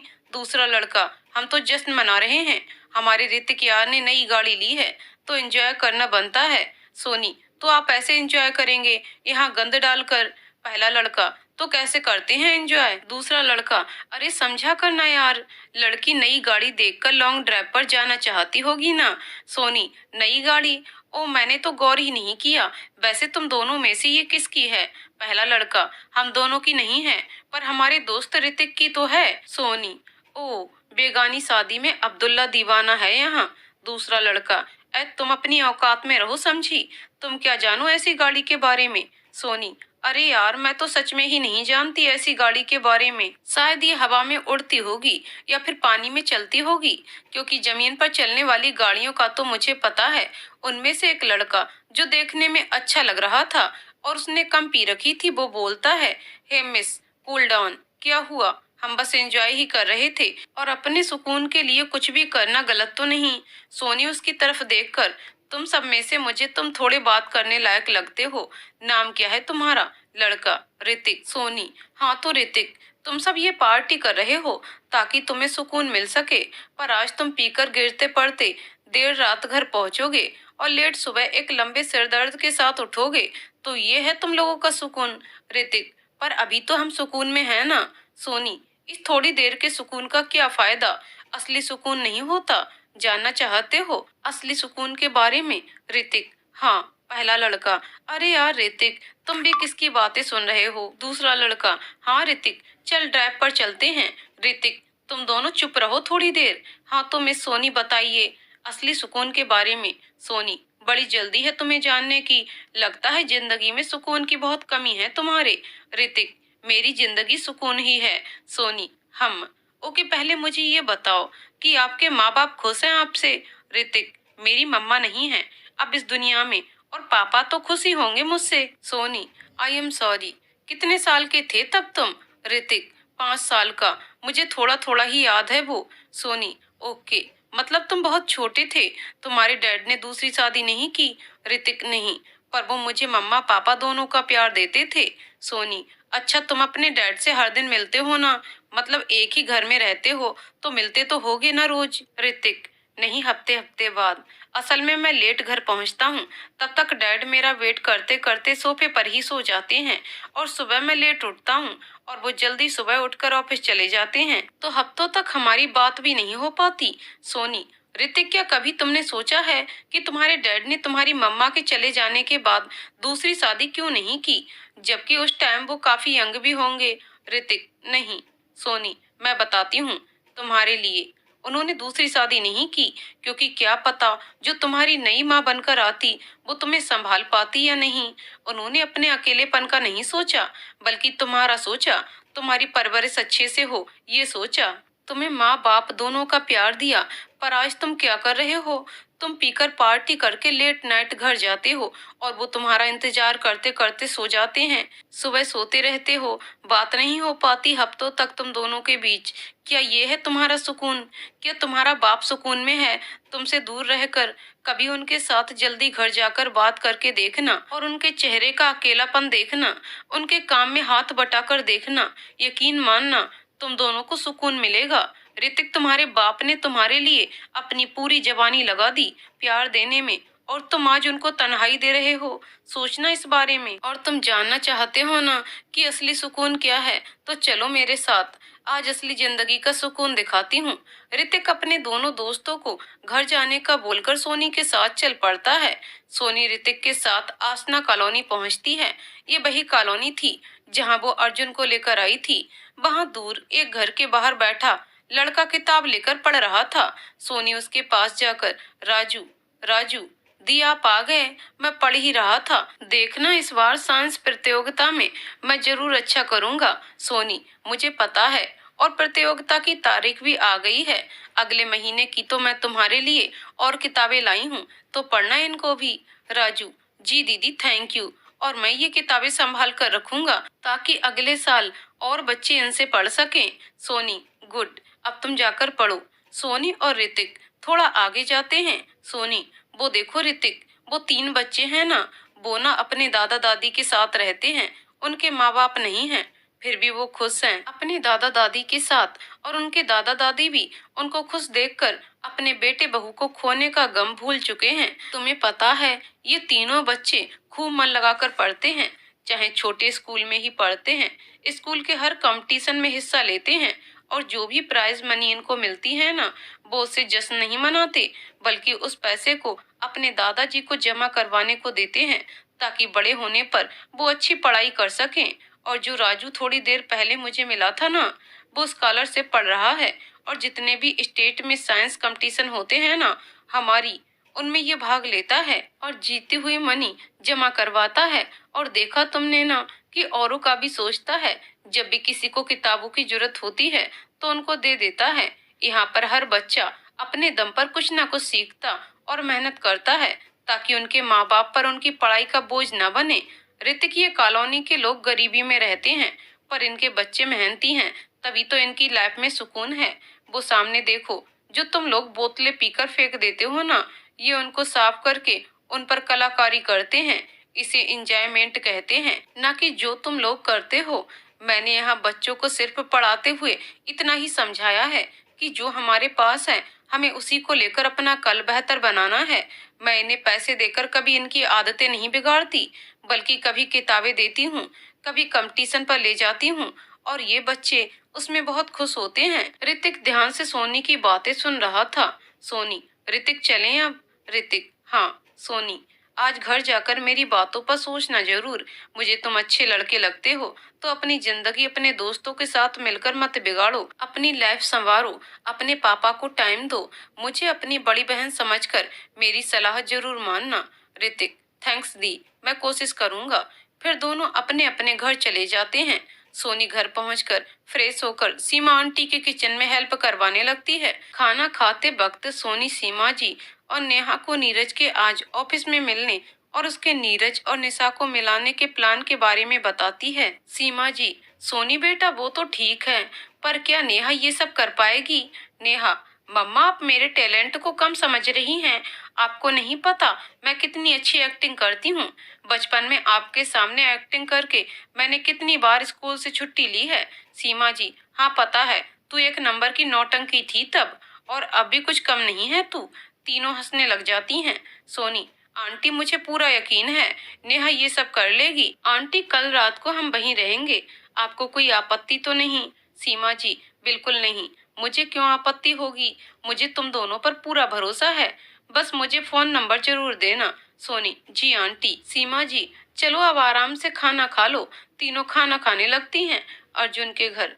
प्रभा जी किचन में शीतल अर्जुन के घर काम करती है। शीतल, अर्जुन टाइम से खाना तो खाता है ना? शीतल, कहाँ बुआ जी, जब से साहब और बीबी जी इस दुनिया से गए हैं तब से अर्जुन भैया को न खाने का होश होता है न सोने का। पर 3-4 दिन से भैया समय से खाने और समय से सोने लगे हैं और हमसे भी अब दोबारा से बातचीत करने लगे हैं। प्रभा मन में, कुछ दिन पहले तो अर्जुन सोनी से ही मिला था। जरूर सोनी के समझाने और दोस्ती के कारण ही अर्जुन दोबारा जिंदगी जीने लगा है। थैंक यू सोनी बेटा। प्रभा, अच्छा शीतल, आज का खाना मैं बनाऊंगी, अर्जुन की पसंद का। शीतल, अरे बुआ जी रहने दीजिए, हम कर लेंगे। आप आज ही तो सफर से आई हैं, आप आराम कीजिए, थक गई होंगी आप। प्रभा, माँ अपने बच्चों के लिए खाना बनाने से कभी नहीं थकती, तुम बस मेरी मदद करती रहो। शीतल, जी बुआ जी। तभी अर्जुन भी किचन में आ जाता है। अर्जुन, बुआ आप ये क्यों बना रहे हो? शीतल दीदी बना लेंगी ना। आप वैसे भी सफर से लौटे हो तो आप मेरे साथ अंदर चलिए। प्रभा, अर्जुन, आज मैं ही खाना बनाऊंगी अपने बेटों के लिए, तो तुम मना नहीं करोगे? चलो तुम अंदर जाओ और हमें खाना बनाने दो। अर्जुन, ठीक है, जल्दी बनाना बुआ, अब तो मुझे जोरों की भूख लग गई है। प्रभा हंसते हुए, हाँ हाँ हाँ ठीक है। कुछ देर बाद डाइनिंग टेबल पर राघव, वाह मम्मा, बहुत अच्छी खुशबू आ रही है। प्रभा, हाँ आज मैंने तुम दोनों के पसंद का खाना बनाया है, तुम्हारी पसंद की मटर पनीर और अर्जुन के पसंद के राजमा चावल। अर्जुन, बहुत थैंक यू बुआ। अर्जुन खाना खाते हुए, शीतल दीदी आप भी हमारे साथ बैठकर खाओ ना। शीतल, नहीं भैया, हम अपने इनके साथ खा लेंगे, हम आप लोगों को अभी परोस देते हैं। अर्जुन, ठीक है, बाद में खा लीजिएगा। फिर तीनों खाना खाने लगते हैं। रात को अर्जुन प्रभा की गोद में सिर रखकर बेड पर लेटा हुआ था। अर्जुन, बुआ अच्छा हुआ आप आ गए, वरना मैं इस घर में बहुत अकेला हो गया था। प्रभा, बेटा ऐसा नहीं बोलते हैं, तुम अकेले नहीं हो, हम सब तो है ना तुम्हारे साथ, और मुझे तो वापस आना ही था अपने बेटे के लिए। वैसे अर्जुन एक बात बोलूं? अर्जुन, क्या बुआ? प्रभा, तुमने जैसा सोनी के बारे में बताया था वो बिल्कुल वैसी ही है, प्यारी सी। अर्जुन, जी बुआ, वो बहुत अच्छी है, अब तो मेरी अच्छी दोस्त भी बन गई है। एक बात बताऊं बुआ, उसकी लाइफ में भी बहुत दुख आए थे, फिर भी उसने कभी हिम्मत नहीं हारी, हमेशा पॉजिटिव रहती है, हंसकर जिंदगी जीती है, औरों को भी जीना सिखाती है। प्रभा, कैसे दुख बेटा, मैं कुछ समझी नहीं। अर्जुन फिर बुआ को सोनी के पास्ट के बारे में बता देता है।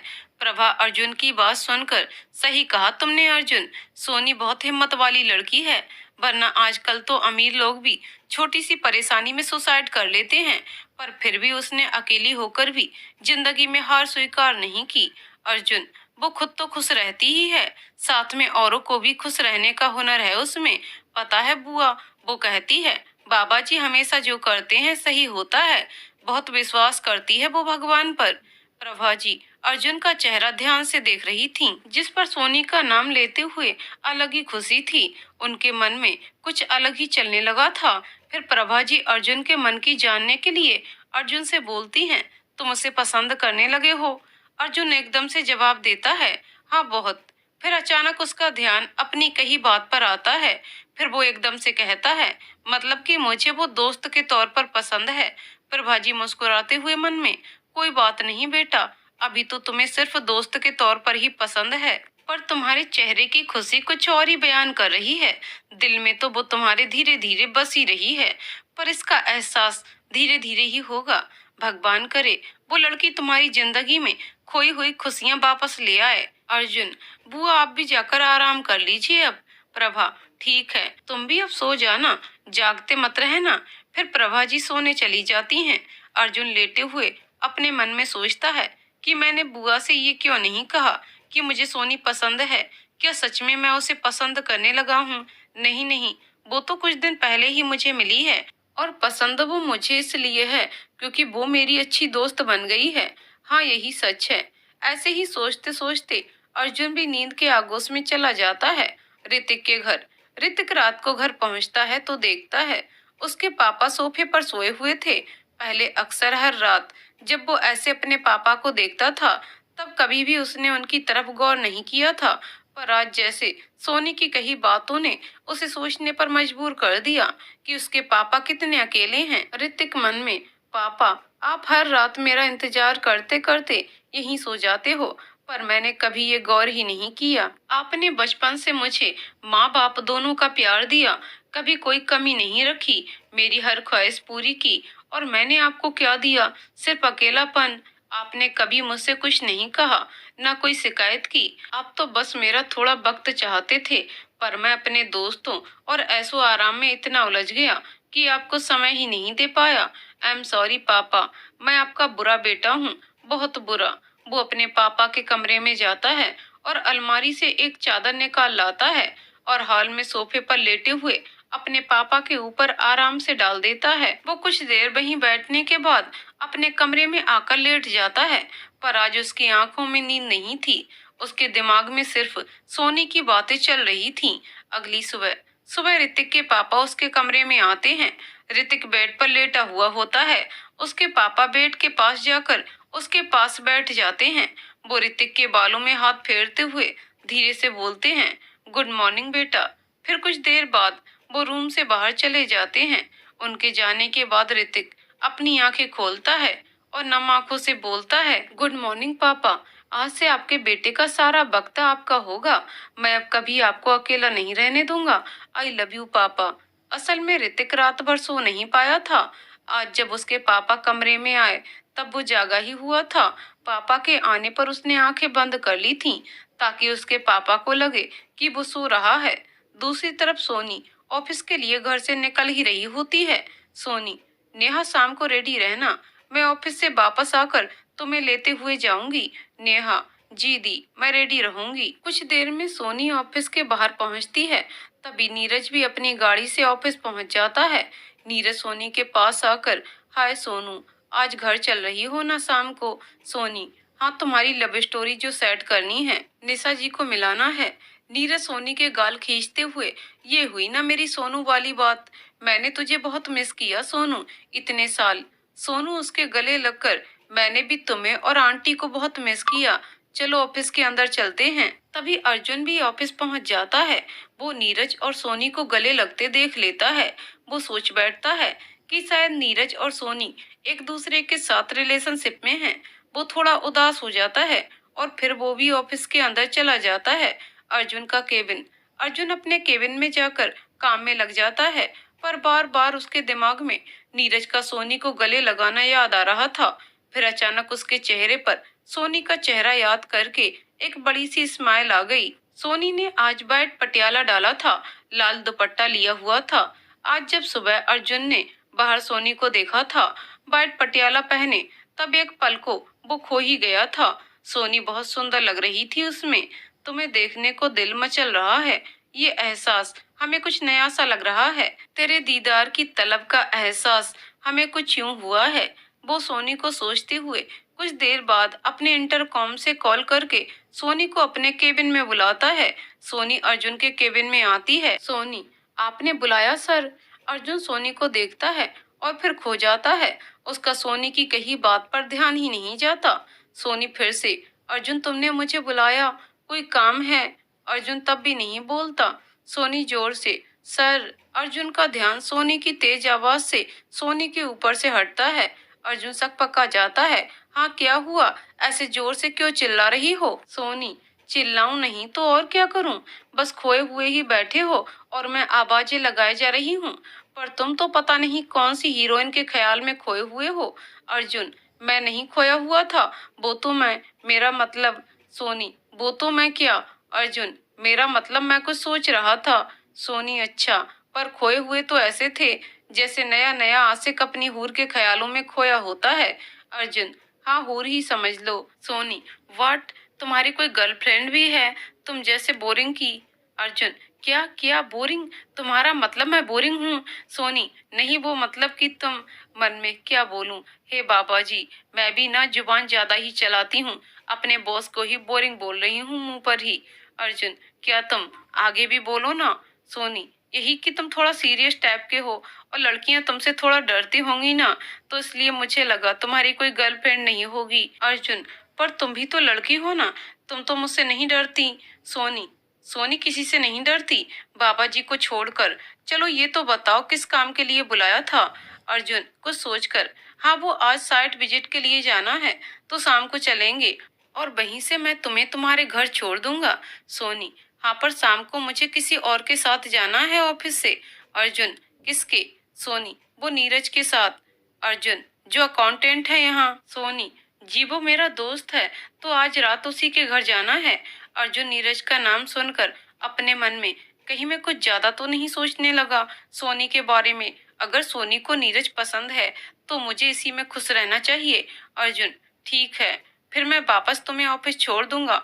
ठीक है, अभी तुम और काम कर लो। सोनी, ठीक है। फिर सोनी केबिन से बाहर चली जाती है। अर्जुन अपने आप से, क्या हो गया था आज मुझे? क्यों नीरज और सोनी को सुबह साथ देखकर मुझे अच्छा नहीं लगा? क्यों आज सिर्फ उसे देखने के लिए मैंने अपने केबिन में बुलाया था? क्यों उसका साथ मुझे अच्छा लगता है?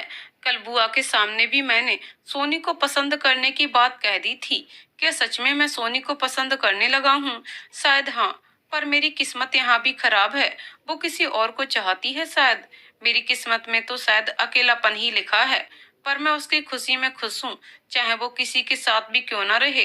अर्जुन भी ये सोचकर अपने काम में लग जाता है। शाम को अर्जुन और सोनी साइड पर गाड़ी से जा रहे होते हैं। गाड़ी चलाते हुए अर्जुन बीच बीच में सोनी को देख लेता है, पर सोनी अपने फोन में बिजी थी, तो उसे इसका पता नहीं चल रहा था। कुछ देर बाद सोनी अपना फोन पर्स में रखकर अर्जुन से कहती है, अर्जुन, तुमने मुझे अपनी गर्लफ्रेंड के बारे में कुछ बताया नहीं। अर्जुन, मेरी कोई गर्लफ्रेंड नहीं। सोनी, पर ऑफिस में तो तुम किसी के ख्यालों में खोए हुए थे। अर्जुन, हाँ वो तो बस ऐसे ही कोई अच्छी लगी थी, तो सोचने लगा। सोनी, अच्छी लगी थी मतलब? अर्जुन, मतलब कुछ नहीं, उसकी लाइफ में कोई और है, तो मैं यही कह सकता हूँ ना कि वो सिर्फ अच्छी लगी थी। सोनी, ओहो, चलो कोई बात नहीं, तुम इतने अच्छे लड़के हो, तुम्हें तो कोई भी अच्छी लड़की हाँ कर देगी। देखना, तुम्हें उससे भी अच्छी लड़की मिलेगी। अर्जुन, मुझे कोई नहीं चाहिए, मेरी किस्मत ही खराब है, हर कोई ही मुझसे दूर चला जाता है। पहले मेरे माँ पापा बहन चले गए, फिर जिसे मैं पसंद करने लगा वो भी किसी और को पसंद करती है। बहुत बुरा हूँ मैं सोनी, शायद इसीलिए कोई मेरी लाइफ में नहीं रहता है। सोनी, ऐसा नहीं है अर्जुन, तुम बहुत अच्छे हो, कोई ना कोई जरूर तुम्हें पसंद करेगी और तुमसे शादी करके तुम्हारा साथ देगी। अर्जुन, कोई नहीं करेगी, सब मुझसे दूर ही होते रहेंगे। सोनी, होगी इस दुनिया में कोई जो तुम्हें दिल से पसंद करेगी। तुम करोगी मुझे पसंद? तुम करोगी कभी मुझसे शादी? नहीं ना, तो ये झूठे दिलासे मत दो, ये सब सच है। हर कोई मुझसे दूर चला जाता है, तुम भी चली जाओगी एक दिन। जिससे भी मैं प्यार करता हूँ सब दूर चले जाते हैं मुझसे, तुम भी। अर्जुन एकदम से गाड़ी रोककर सोनी की तरफ देखते हुए कहता है। सोनी अर्जुन की बातें सुनकर एकदम चुप हो जाती है। उसे अर्जुन के इस तरह बोलने की उम्मीद नहीं थी। अर्जुन भी थोड़ी देर बाद होश में आता है और सोचता है, ये मैंने गुस्से में सोनी को क्या बोल दिया? ओह गॉड, पता नहीं सोनी मेरे बारे में क्या सोच रही होगी। अर्जुन सोनी से, आई एम सॉरी सोनी, मैंने कहीं का गुस्सा तुम पर निकाल दिया, प्लीज मुझे माफ कर दो। मैं पता नहीं क्या क्या बोल गया, प्लीज मेरी कही बातों को सीरियस मत लेना प्लीज। सोनी कुछ नहीं बोलती। अर्जुन सोनी के सामने हाथ जोड़कर, सोनी प्लीज माफ कर दो, प्लीज मुझसे बात तो करो, चाहे डांट ही लो, पर चुप तो मत रहो। सोनी बस मैंने कहीं और का गुस्सा तुम पर निकाल दिया, I am sorry Soni. Soni एक नजर अर्जुन को देखती है। अर्जुन की आंखों में आंसू होते हैं। सोनी को उस दिन पार्क में उदास बैठे हुए अर्जुन का चेहरा याद आ जाता है। आज भी अर्जुन की आंखें उसी तरह नम थीं। शायद उसे गुस्से में अपनी कही बातों के लिए बुरा लग रहा था, तभी तो बार बार माफी मांग रहा था। सोनी साइड में पड़ी पानी की बोतल खोलकर अर्जुन से, पानी पी लो, और मैं गुस्सा नहीं हूँ, मैं तुम्हारी दोस्त हूँ, और दोस्तों में गुस्सा करना रूठना मनाना चलता ही रहता है, कुछ नहीं हुआ है, पानी पी लो तुम। अर्जुन, नहीं पहले तुम मुझे माफ कर दो। सोनी, माफ तो तब करूँ ना अगर तुमने मुझे कुछ बुरा कहा होता, पर तुमने तो गुस्से में ऐसे ही ये सब बोल दिया, इसलिए ज्यादा मत सोचो, पानी पियो। अर्जुन पानी पीने लगता है। सोनी मन में, जानती हूँ अर्जुन, तुम अपने परिवार को खोकर बहुत अकेले हो चुके हो, ऐसे में मैं तुमसे गुस्सा होकर तुम्हें और तकलीफ नहीं देना चाहती, न ही तुम्हें अकेला छोड़ना चाहती हूँ, पर फिर भी तुमने ये क्यों कहा कि क्या मैं तुमसे शादी करूंगी? पर अर्जुन तो किसी और को पसंद करता है, तो उसने मुझसे पसंद और शादी की बात क्यों की? ओ बाबा जी, मैं भी पता नहीं क्या सोचने लग गई। अर्जुन मुझसे शादी की बात क्यों करेगा? कहाँ वो और कहाँ मैं? अर्जुन ने बस गुस्से में ही ये सब बोला है। हे बाबा जी, प्लीज अर्जुन का अकेलापन दूर कर दीजिए। अर्जुन जिस लड़की को चाहता है, प्लीज उसे अर्जुन की जिंदगी में शामिल कर दीजिए। दूसरी ओर अर्जुन भी पानी पीते हुए मन ही मन सोचता है, पता नहीं मुझे क्या हो गया था, क्यों इतना गुस्सा आ गया था, जबकि सोनी तो सिर्फ मुझे समझा ही रही थी। उसे क्या पता था कि मैं उसे पसंद करने लगा हूँ। नहीं, आगे से मुझे खुद पर काबू रखना होगा, वरना ऐसा ना हो कि मैं उसकी दोस्ती ही खो दूं। नहीं नहीं, मैं सोनी की दोस्ती नहीं खोना चाहता। वो दोस्त बनकर भी मेरे सामने रहे तो इतना ही बहुत है जीने के लिए। मेरी खुशी का एहसास हो तुम, मेरे जीने की अब आस हो तुम। अर्जुन सोनी को देखते हुए मन में, सोनी तुम्हारा प्यार नहीं तो ना सही मेरे नसीब में, पर कम से कम तुम्हारी दोस्ती तो मेरे जीने का सहारा बन ही सकती है ना। सोनी, चलें अर्जुन, हमें देर हो रही है। अर्जुन, हाँ। अर्जुन और सोनी कुछ देर बाद साइड पर जाकर ऑफिस वापस आ जाते हैं। ऑफिस के बाहर अर्जुन, सोनी तुम पक्का नाराज नहीं हो ना मुझसे? सोनी, अब तक तो नहीं हूँ, अगर बार बार मुझसे ऐसे ही पूछते रहोगे तो जरूर नाराज हो जाऊंगी। अर्जुन, ओके ओके, अब नहीं बोलूंगा। चलो फिर ठीक है, अब मैं चलता हूँ, बाय। सोनी, ठीक है, बाय। अर्जुन अपने घर के लिए निकल जाता है। सोनी भी कुछ देर बाद नीरज के साथ नेहा को लेने निकल जाती है। नेहा अपने घर के बाहर ही थी। वो नीरज की गाड़ी में आकर बैठ जाती है। सोनी नीरज और नेहा को एक दूसरे से मिलवाती है। नीरज, हेलो नेहा। नेहा, हेलो नीरज, कैसे हो आप? बहुत बातें बताया करती थी दी आपकी जब इस शहर में आई थी। नीरज, थैंक्स नेहा, तुम लोगों ने सोनी को अपनी फैमिली की तरह रखा जब वो बिल्कुल अकेली थी। नेहा, दी तो है ही इतनी अच्छी कि किसी को भी अपना बना लेती हैं, इसलिए आप थैंक्स मत बोलिए। वैसे भी अभी हम आपकी हेल्प करने ही जा रहे हैं, तो थैंक्स आप बाद में बोल सकते हैं, तब तो मैं आपको मना भी नहीं करूंगी। सोनी, नीरज उसकी बातों में मत उलझना, ये ऐसे ही बोलती रहती है, मजाकिया है ये एक नंबर की। नीरज, नहीं इतना भी मजाकिया नहीं लगती ये, बल्कि ये तो बहुत ही प्यारी बातें करती है। नेहा, देखा दी, आप तो ऐसे ही बोलते रहते हो मुझे। नीरज ने, देखो कहा ना कि मैं कितनी प्यारी बातें करती हूँ। सोनी, देखा नीरज, कितनी बड़ी नौटंकी है ये, अपनी तारीफें खुद ही करती है। नीरज, सोनी इसकी नौटंकी ही तो निशा से शादी के लिए हाँ करवाएगी। नेहा, राइट, आगे देखिए मेरा कमाल। बातें करते करते तीनों नीरज के घर पहुंच जाते हैं। शाम को ऋतिक के पापा घर पहुंचते हैं तो उन्हें किचन में से हंसने की आवाजें आती हैं।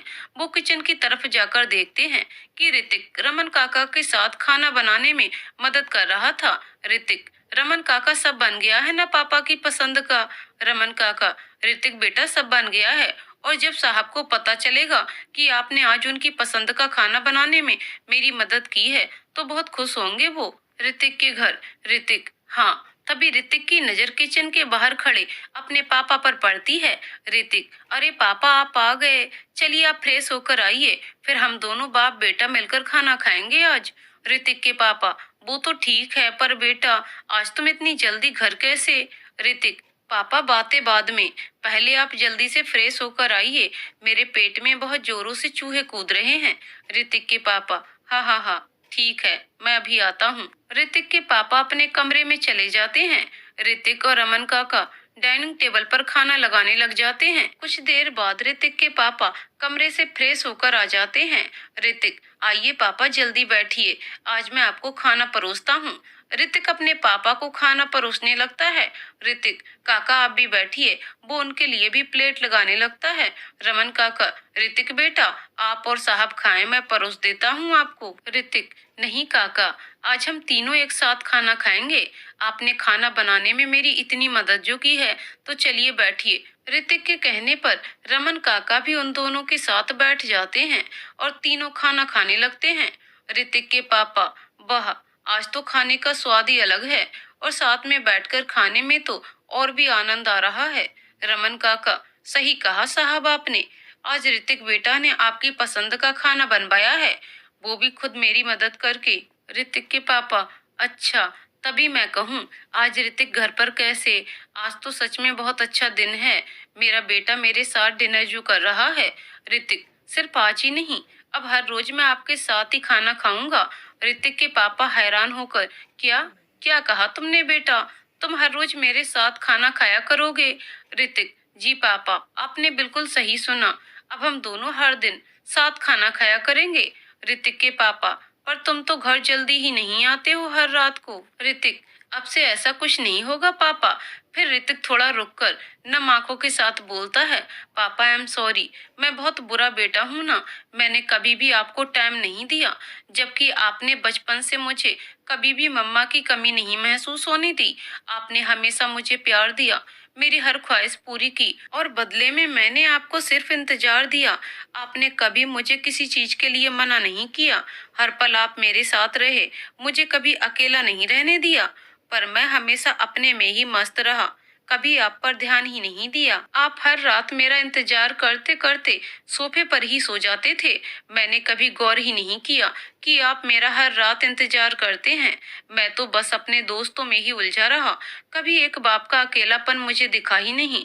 पर कल किसी ने मुझे आईना दिखाया, मुझे समझाया, जिसके बाद मैंने बहुत सोचा और खुद में ही पाया कि माँ बाप बच्चों के लिए इतना कुछ करते हैं सारी जिंदगी, तो बच्चों का भी फर्ज होता है उनको खुशी देने का, उनके साथ वक्त बिताने का, उनके लिए कुछ करने का। आई एम सॉरी पापा, अब मैं कभी आपको अकेला नहीं रहने दूंगा। अब आपकी जिंदगी में कोई अकेलापन नहीं रहेगा, क्योंकि अब आपका बेटा ऋतिक आपके साथ रहेगा हमेशा। ऋतिक रोते रोते अपने पापा का हाथ पकड़कर कहता है। ऋतिक के पापा और रमन काका की भी आंखें भर आती हैं। ऋतिक के पापा, बेटा मैं अकेला कहाँ हूँ, तुम हो तो मेरे पास बेटे। हाँ, तुम मेरे साथ ज्यादा नहीं रहते। शायद जनरेशन गैप है हम दोनों के बीच, इसीलिए शायद तुम्हें मेरे साथ की जगह अपने दोस्तों के साथ ज्यादा पसंद है। पर बेटा, मुझे इससे कोई दुख नहीं है, क्योंकि जिसमें मेरा बेटा खुश है उसी में मैं खुश हूँ। ऋतिक, कोई जनरेशन गैप की बात नहीं है पापा, बस हम बच्चे ही कभी कभी अपने में इतने मस्त हो जाते हैं कि बड़ों को भूल ही जाते हैं। अगर बात जनरेशन गैप की ही है, तो माँ बाप जवानी में अपनी ख्वाहिशों को दबाकर बच्चों की परवरिश करते हैं और अपने बच्चों के साथ रहकर ही अपनी खुशियाँ देखते हैं। तो हमें वो क्यों नहीं दिखता कि अब हमारे बड़े होने पर उन्हें भी हमारे साथ की जरूरत होती है। पापा, कल मुझे किसी ने जब ये बातें समझाई ना, तब मैंने बहुत सोचा और यही पाया कि मैं बुरा बेटा ही हूँ, जो आपको इतना अकेलापन ही देता रहा। पर अब और नहीं, अब इस फैमिली में प्यार, एक दूसरे का साथ होगा। और कल से पापा मैं आपके साथ अपना ऑफिस भी ज्वाइन करूंगा। ऋतिक के पापा, क्या सच में? ऋतिक, जी पापा, बहुत कर लिया आवारगी, अब और नहीं। ऋतिक के पापा, मैं बहुत खुश हूँ आज बेटा तुम्हारे फैसले से। जरूर वो कोई भला इंसान ही होगा जिसने तुम्हें इतनी अच्छी बातें समझाई। ऋतिक, हाँ पापा, वो बहुत अच्छी है। मैं उनसे सिर्फ एक बार ही मिला हूँ, पर उन्होंने मुझे इतने अपनेपन से समझाया ना कि जैसे वो कोई मेरी अपनी ही हो। ऋतिक के पापा, अच्छी मतलब कोई लड़की? बेटा, कहीं ये कोई प्यार व्यार का मसला तो नहीं ना? ऋतिक, पापा, हर लड़की सिर्फ गर्लफ्रेंड ही तो नहीं होती ना, कभी कोई बहन, माँ, दोस्त भी तो हो सकती है ना। ये सब रिश्ते भी तो औरत के ही साथ होते हैं ना। आप ही तो बचपन में सिखाते थे कि एक औरत की हमेशा इज्जत करना। औरत के बहुत रूप होते हैं, एक औरत ही हमें इस दुनिया में लेकर आती है, जो हमें ये दुनिया दिखाती है।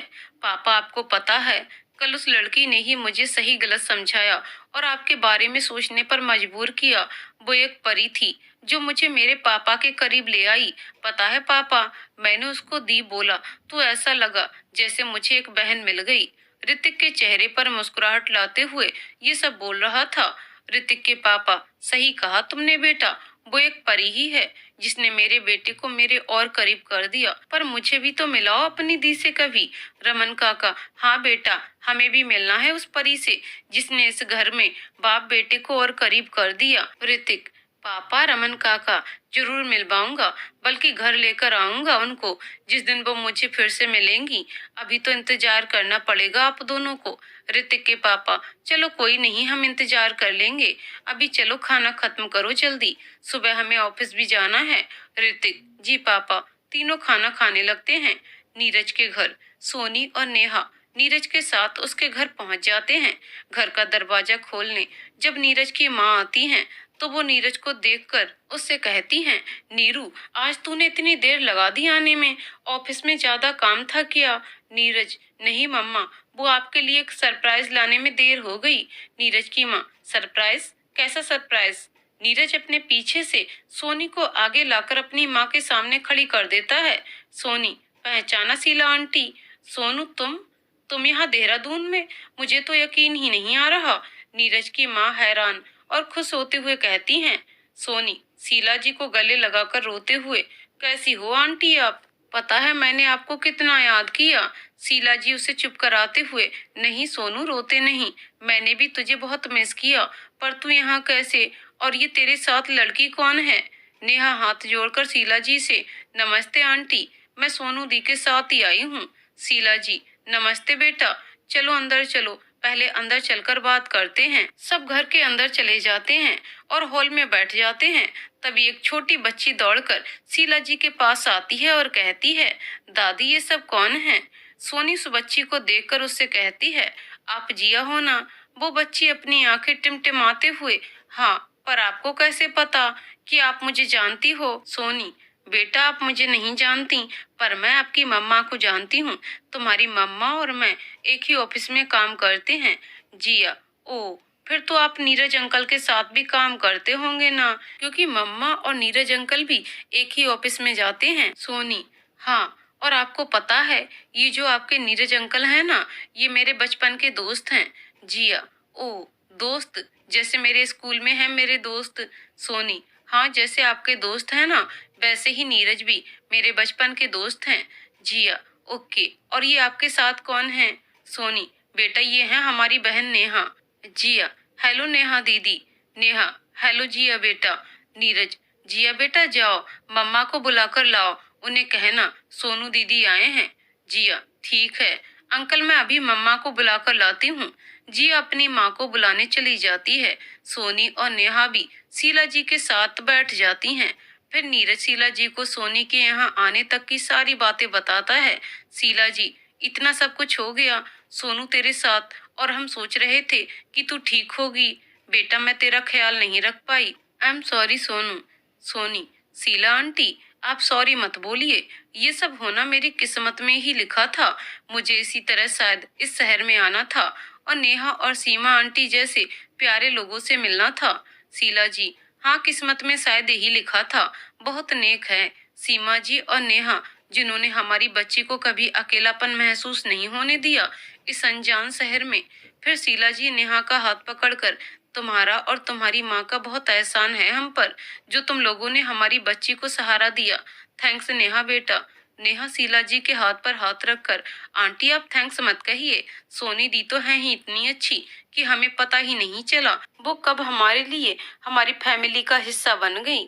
फिर नेहा सबका मूड थोड़ा करने के लिए कहती है, आंटी मैं तो यहाँ आपकी सबसे बड़ी परेशानी दूर करने आई हूँ, तब कहिएगा थैंक्स आप मुझे। शीला जी, मेरी परेशानी?